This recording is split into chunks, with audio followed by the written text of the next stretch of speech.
ఓం శ్రీకృష్ణ పరబ్రహ్మణే నమః. భగవద్గీత 12వ అధ్యాయము భక్తి యోగంలో 3వ శ్లోకమైన ఏ త్వక్షరమనిర్దేశ్యం అవ్యక్తం పర్యుపాసతే సర్వత్రగమచింత్యం చ కూటస్థం అచలం ధ్రువం సన్నియం ఇంద్రియ గ్రామం సర్వత్రా సమబుద్ధయః తే ప్రాప్నువంతి మామేవ సర్వభూత హితేరతాః అన్న శ్లోకంలో శ్రీకృష్ణ భగవానుడు ఇలా చెప్తున్నాడు. ఇంద్రియాలు అన్నింటినీ బాగా వశపరుచుకొని సర్వత్రా సమభావం కలిగి సమస్త భూతాలకు మేలు చేయడంలోనే సంతోషం పొందుతూ నాశరహితము, అనిర్వచనీయము, అవ్యక్తము, సర్వవ్యాప్తము, ఊహాతీతము, నిర్వికారము, నిశ్చలము, నిత్యము అయిన ఆత్మస్వరూపాన్ని ఉపాసించేవాళ్ళు నన్నే పొందుతారు అని చెప్పడం జరిగినది.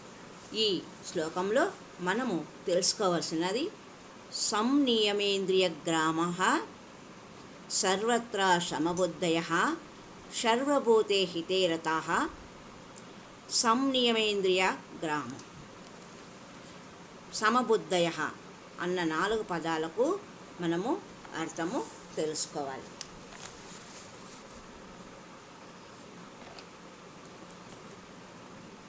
ఈ శ్లోకంలో నిర్గుణ ఉపాసకుడు ఎలాంటి జాగ్రత్తలు తీసుకోవాలి, అలా తీసుకుంటే ఎటువంటి ఫలితాన్ని పొందవచ్చు అన్న విషయము మనకు తెలుస్తుంది.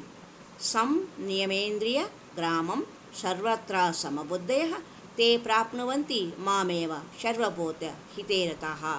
అన్ని ఇంద్రియాలను నిగ్రహించి అంతటా సమబుద్ధితో వ్యవహరిస్తూ సమస్త ప్రాణుల యొక్క శ్రేయస్సునందు ఆసక్తి గలవారై ఎవరు నన్ను ఉపాసిస్తారో వారు నన్నే పొందుతారు.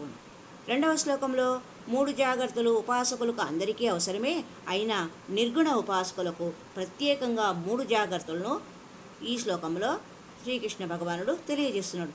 ఎలాంటి జాగ్రత్తలు తీసుకోకుండా చేసే పనులు వ్యర్థమైపోతాయి. కళాయి లేని పాత్రలో వండిన పులుసు చిరుమెక్కి విషమూరితమవుతుంది.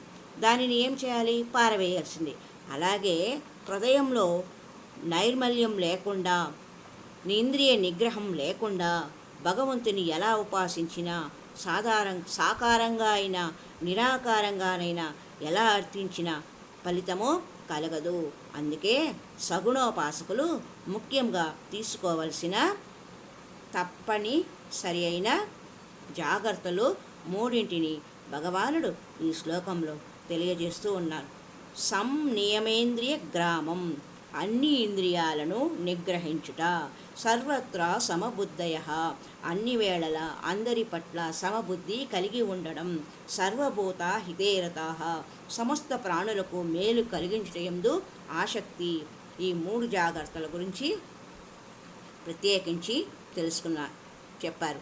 భక్తులైన వాళ్ళు హృదయంలో ఎటువంటి కల్మషం లేకుండా ఉండాలి, ఎటువంటి వికారాలకు లోను కాకూడదు, ఇంద్రియాలను తమ వశంలో ఉంచుకోవాలి.